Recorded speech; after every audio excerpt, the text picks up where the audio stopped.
Chers étudiants, dans cette capsule vidéo, nous allons entamer le fameux chapitre 4, et j'espère le dernier chapitre. Je pense que vous en avez assez marre du raisonnement. Donc ici, on va parler du raisonnement verbal et de situation. Alors, en quoi consiste ce chapitre? C'est que nous allons parler des questions qui vont porter sur l'analyse d'un contexte, ou d'un énoncé, à partir d'informations qui vous seront données pour déduire ou conclure, enfin donner une conclusion en tout cas, selon la logique, comment est données les informations dans l'énoncé. Donc on vous donne un contexte, on vous donne des informations et on vous demande de déduire les informations de ce contexte ou de la méthode dans la même manière de l'analogie du type de logique qui a été utilisée dans l'énoncé. Donc je sais que vous comprenez rien en ce moment de tout ce que je suis en train de dire, parce que pour vous, vous avez besoin absolument d'une approche pédagogique par des illustrations, par des concepts et bien sûr par des schémas et des diagrammes. Le but étant de concrétiser les informations pour que vous ayez un peu cette structure, ce schéma de raisonnement dans vos esprits, afin que cela devienne intuitif. La difficulté de cet examen, c'est que soit on a le talent pour déduire l'information et comprendre le contexte, et voilà, c'est quelque chose qui dépend relativement à chacun pour soi et au fait qu'il y en a qui n'ont pas besoin de préparation pour l'examen de raisonnement parce qu'ils savent réfléchir, mais il y en a qui ont besoin d'une structure pour canaliser l'information. Ça ne veut pas dire que vous devez vous sentir nul par rapport aux autres, rassurez-vous. La logique, ça s'apprend, c'est de la maturité. C'est plutôt un examen de maturité, c'est quelque chose qui s'apprend au fur et à mesure et avec le temps. Donc, vous rassurez-vous, l'examen de raisonnement est une partie qui est très mal réussie, donc rassurez-vous, tout le monde est dans le même bateau, donc voilà. Donc il ne faut pas s'inquiéter. Le but ici, c'est que en ayant une certaine structure, une certaine méthodologie, ça va vous aider à canaliser les informations pour que vous ne vous trompez pas lorsque vous allez répondre aux questions qui vous seront données à l'examen, dans ce contexte-là. Okay, parce qu'il y a plusieurs manières de déduire l'information, etc.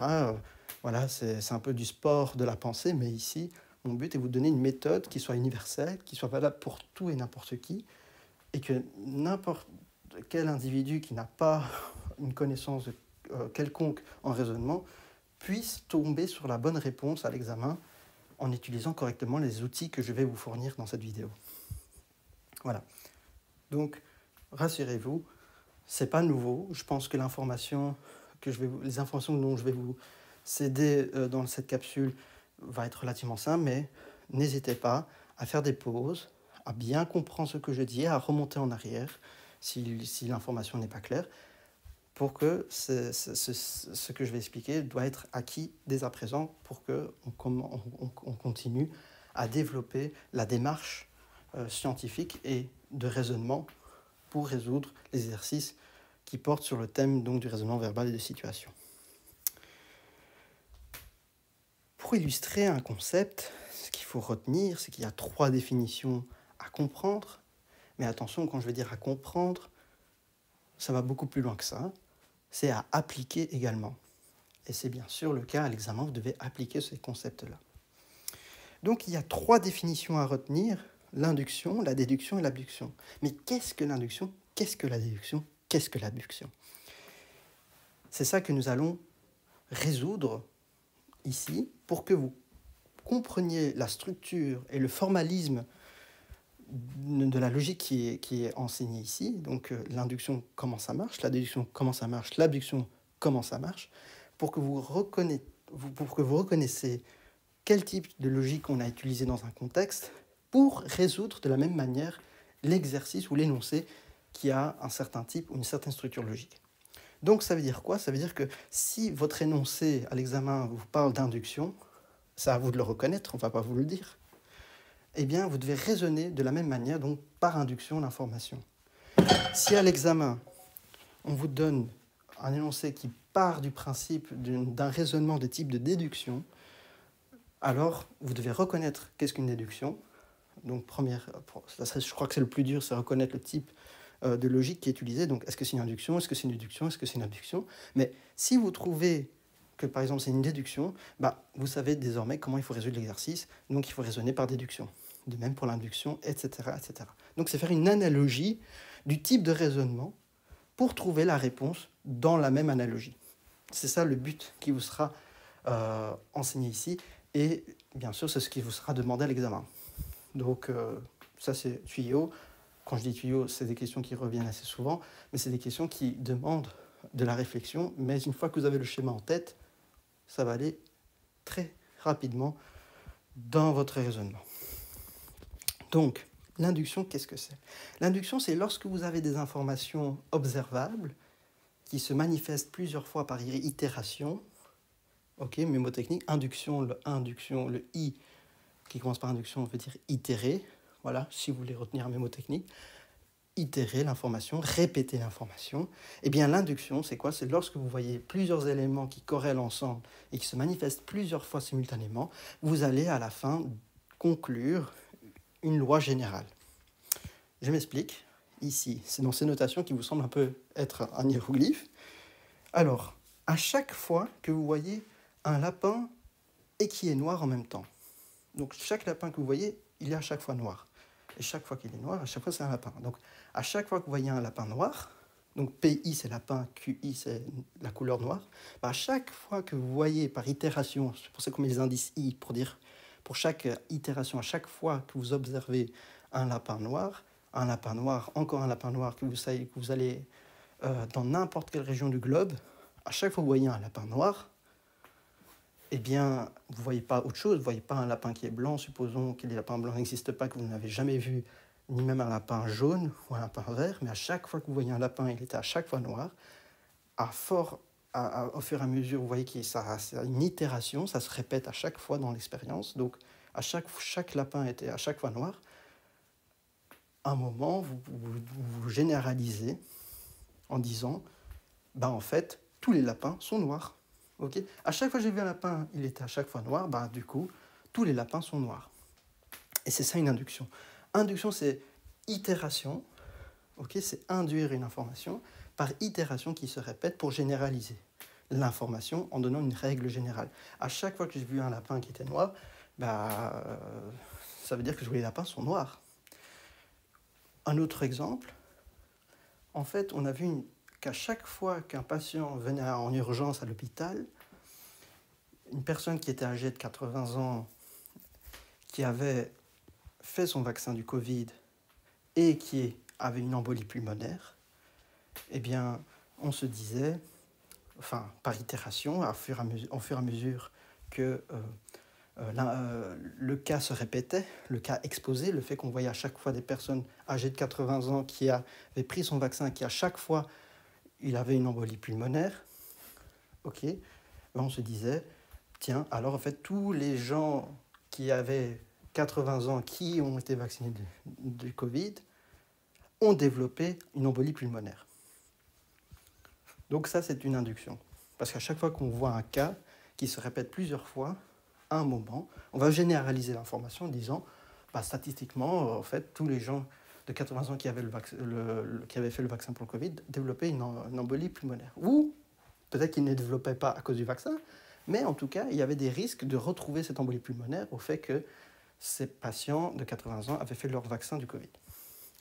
Bon, l'exemple ici, ce n'est pas pour vous dissuader de faire le vaccin. Le vaccin, c'est très important. Vaccinez tous, ok? C'est très important. C'est pour vous protéger vous-même et les autres, hein, ok? Je ne fais pas la publicité pour le vaccin, mais voilà. Mais juste pour vous illustrer une information. Donc, une induction, c'est prendre des éléments, des informations qui se répètent chaque fois, plusieurs fois, et en fait, vous généralisez l'information. Je peux encore dire une information, un exemple encore, c'est, par exemple, vous avez un collagiocyte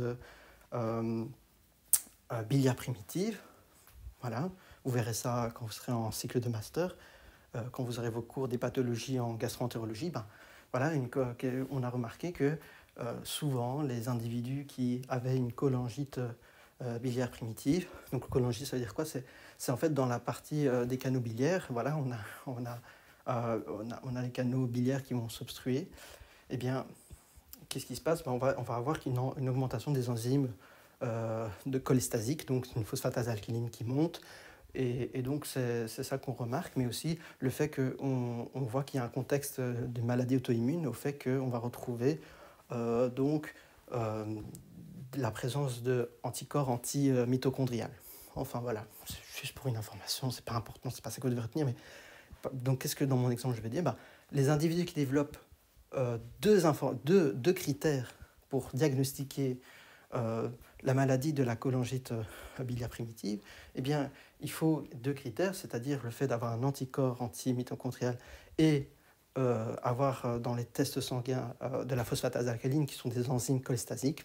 Si on a ces deux critères, à chaque fois que vous avez cette information qui se répète chez chaque patient, vous voyez qu'à chaque fois, chaque patient qui avait cette maladie avait à chaque fois un problème d'auto-immunité, on va dire, voilà, en fait, à chaque fois j'ai vu cette information-là, donc je conclus par la clinique et par la généralisation des faits qui se sont fait avérer par l'observation dans le monde de la médecine, que tout individu qui avait la présence d'anticorps anti-mitochondrial et en même temps la présence de phosphatase alcaline, cela signifie que l'individu a forcément une cholangite biliaire primitive.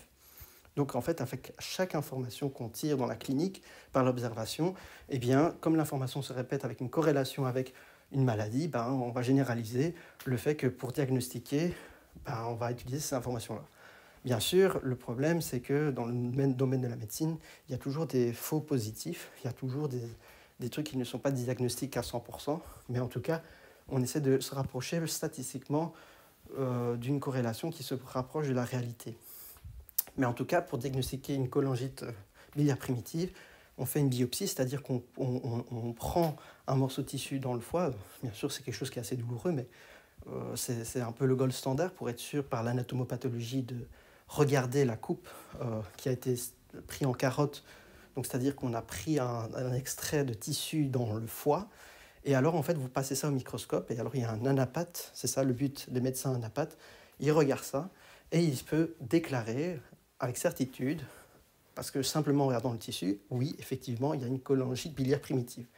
Mais pour en arriver là, quand même, c'est assez lourd. Okay, donc, qu'est-ce qu'ils font les médecins? C'est que pour éviter à carrément enlever un morceau de foie pour analyser ça, pour conclure que le type a diagnostiqué cette maladie, eh bien, on va essayer d'itérer par l'information au fait que dans la clinique, dans le monde médical, on a vu qu'à chaque fois les individus avaient cette maladie, c'était souvent parce que c'était corrélé au fait d'avoir la présence, comme j'ai dit, des anticorps antimitochondriales et des enzymes de cholestase, phosphatase alcaline. Voilà. Et c'est comme ça que par itération de l'information, on peut déduire la conclusion du diagnostic par le fait de voir une itération.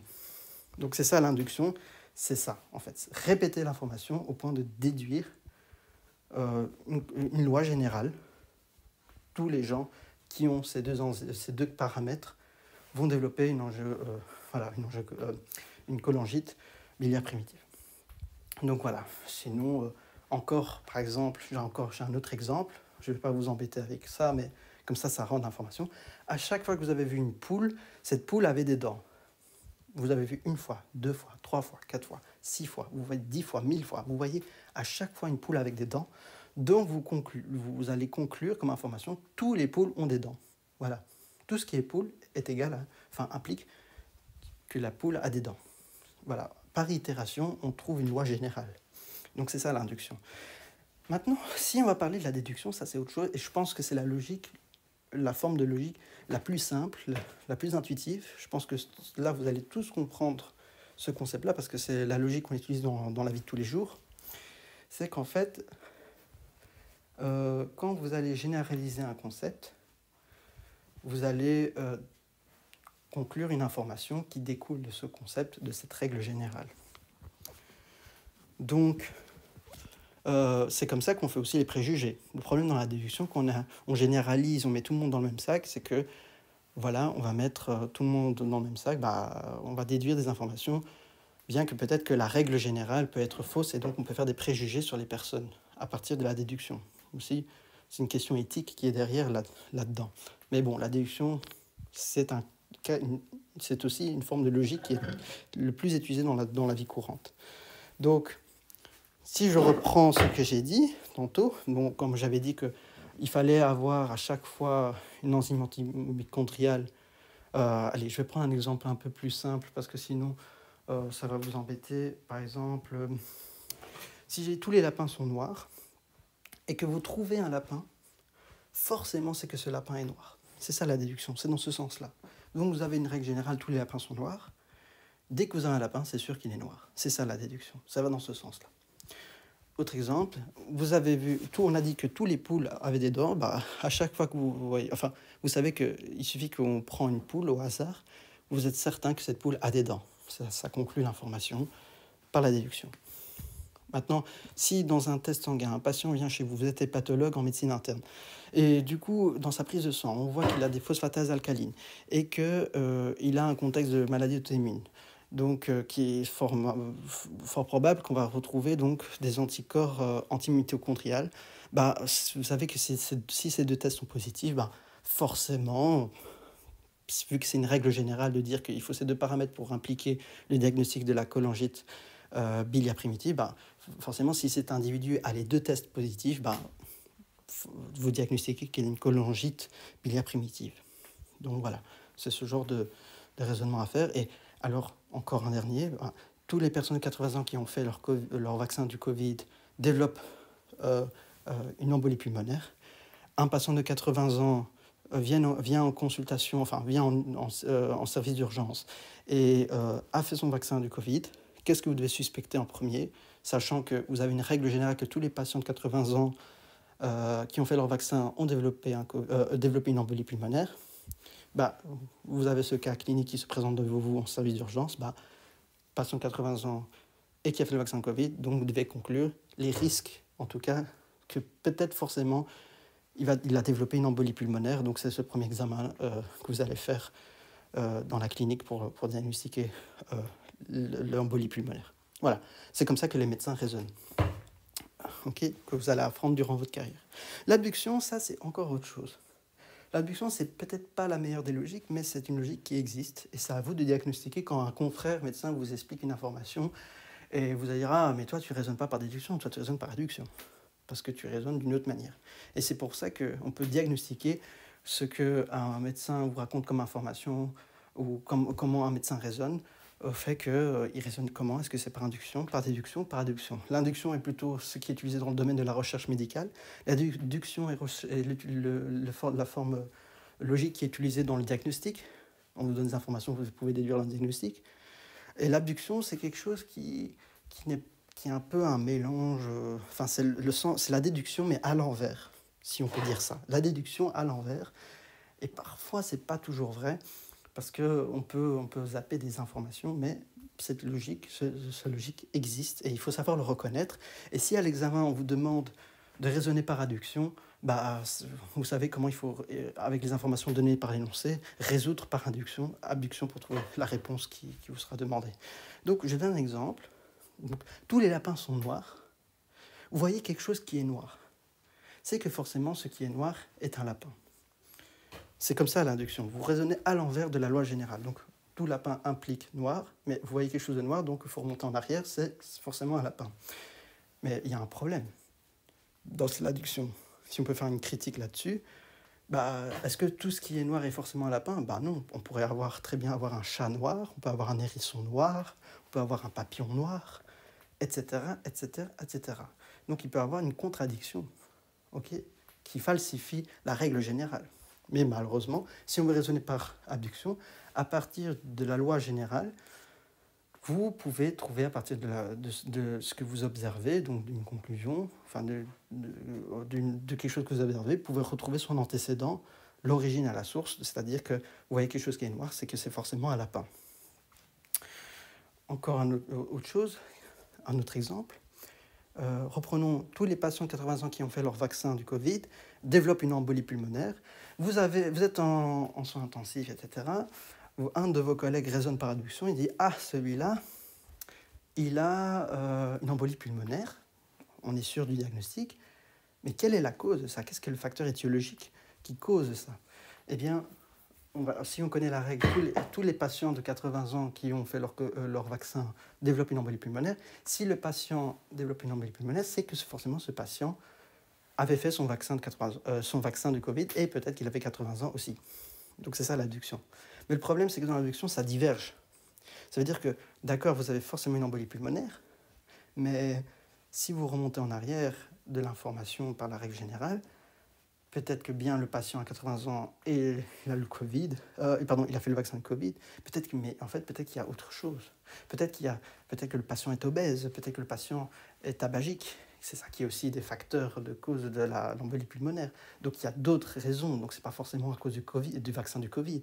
Donc ça c'est le problème, c'est que par adduction, quand vous allez trouver l'antécédent de l'information qui vous sera donnée pour trouver par adduction la raison du fait que le patient avait une embolie pulmonaire, c'est que l'information peut diverger. Ce n'est pas forcément qu'il a le vaccin du Covid qui a causé ça, peut-être qu'il a d'autres contextes. Et aussi, par exemple, si vous avez dit une femme qui a une embolie pulmonaire, vous n'allez pas dire que c'est quelqu'un qui a 80 ans et qui a fait son vaccin. C'est peut-être pas ça. Peut-être que la demoiselle prenait des contraceptifs. Savez-vous ça, pour culture générale, que les contraceptifs peuvent provoquer des embolies. Donc voilà, il y a plusieurs causes étiologiques dans tout ça. Donc les règles générales, bien que vous savez l'information finale et que vous allez retrouver la cause par induction, le défaut de ce raisonnement, c'est que la cause n'est pas forcément là, parce que ça peut être d'autres choses, ça peut être d'autres étiologies qui causent la présence de l'information que vous en tirez dans la conclusion au fait que la présence d'une embolie pulmonaire, il y a plein d'autres causes qui causent ça, pas forcément à cause du vaccin du Covid pour les personnes à risque. Okay, donc c'est ça l'abduction, c'est raisonner à l'envers.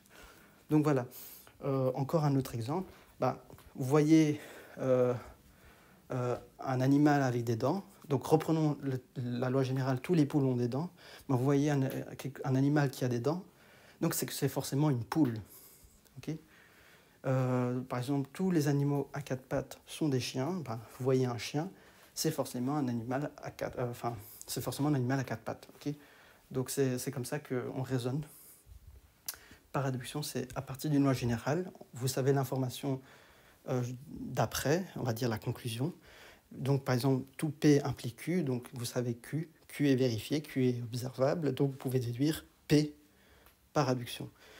Alors que dans la déduction, l'induction c'est l'inverse de l'abduction, vous savez que tout P implique Q, donc vous savez P, donc forcément c'est Q qui implique par après. Donc voilà. Donc ça c'est induction, déduction, abduction. Bien comprendre ces concepts. Encore je rappelle pour induction, on itère l'information, on répète l'information, qu'on va au point de le généraliser. Donc trouver une loi par génération avec des corrélations particulières. Déduction c'est déduire une conclusion à partir d'une loi et d'une proposition considérée comme vraie, alors que l'abduction, poser la plausibilité d'une hypothèse à partir d'une loi et d'un constat et d'une observation. Voilà, ça c'est ces trois choses qu'il faut absolument retenir dès à présent.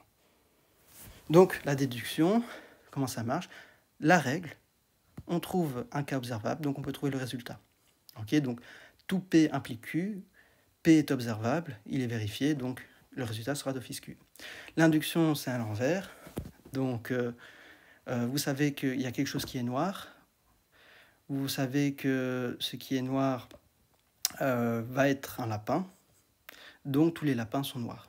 Donc ça, c'est l'induction, c'est quand vous avez une itération d'information. Donc à chaque fois que vous voyez quelque chose qui était noir, à chaque fois, un animal noir qui se déplaçait, à chaque fois cet animal noir était un lapin. En fait, au fur et à mesure, par l'expérience, par itération, vous voyez que chaque animal qui était noir, qui avait un pelage noir, c'était un lapin. En fait, vous concluez que tous les lapins sont noirs. Donc c'est ça l'induction. Et l'abduction, c'est, comme j'ai dit, donc à partir d'un constat que vous allez voir le fait qu'on remonte à l'envers, donc c'est l'inverse de la déduction. Donc vous voyez quelque chose qui est noir, vous savez que par la règle, tous les lapins sont noirs, donc forcément quand vous observez l'information au fait qu'il y a un animal noir, c'est que c'est un lapin.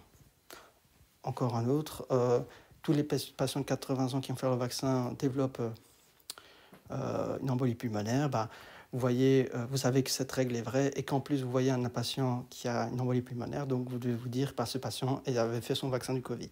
Donc c'est ça la déduction. Donc voilà, déduction, induction, abduction. Maintenant, j'espère que ça va être clair. Encore, voilà, si à chaque fois que vous preniez un haricot, par exemple, vous avez un haricot dans un sac, plein d'haricots, et à chaque fois que vous tirez un haricot du sac, bah, à chaque fois cet haricot était blanc. Donc ça veut dire que tous les haricots du sac sont blancs. Et donc c'est ça, une induction. L'information se répète tellement que vous allez généraliser. Donc induction commence par I, donc I comme itération, répétée. Déduction, bah, tous les haricots du sac sont des haricots blancs. Okay. Et alors, vous avez une information qui par l'observation au fait que vous avez un haricot qui tire du sac. Okay. Donc, par déduction, c'est que cet haricot était blanc, est blanc, parce qu'on sait que tous les haricots dans le sac est blanc. L'abduction, c'est encore autre chose. Enfin là, je répète, hein, je sais que maintenant que ça doit être clair, mais par exemple, on sait que la loi générale, c'est que tous les haricots du sac sont blancs. Vous tirez un haricot, vous avez un haricot, ceci est un haricot, mais d'où il vient? Sachant que tous les haricots du sac sont des haricots blancs, bah, si vous avez un haricot qui est blanc, okay, qui est blanc, bah, d'où vient cet haricot? Qu'est-ce qu'on peut déduire? C'est que cet haricot blanc, il sort d'où? Bah, en fait, il vient du sac. Donc on remonte en arrière, c'est l'inverse de la déduction. Donc ça, c'est une abduction. Voilà, ça c'est encore un exemple. Voilà, tous les hommes sont mortels, Socrate est un homme, donc Socrate est mortel. Et alors, par corrélation d'informations qui se répètent, Socrate est un homme, Socrate est mortel, donc tous les hommes sont mortels. L'abduction, bah, si tous les hommes sont mortels et que Socrate est un mortel, donc par adduction, vous allez dire que Socrate est un homme, parce qu'on fait le raisonnement inverse de la déduction. Voilà. J'espère que maintenant c'est clair, et dans la prochaine capsule, nous allons parler de l'argument manquant.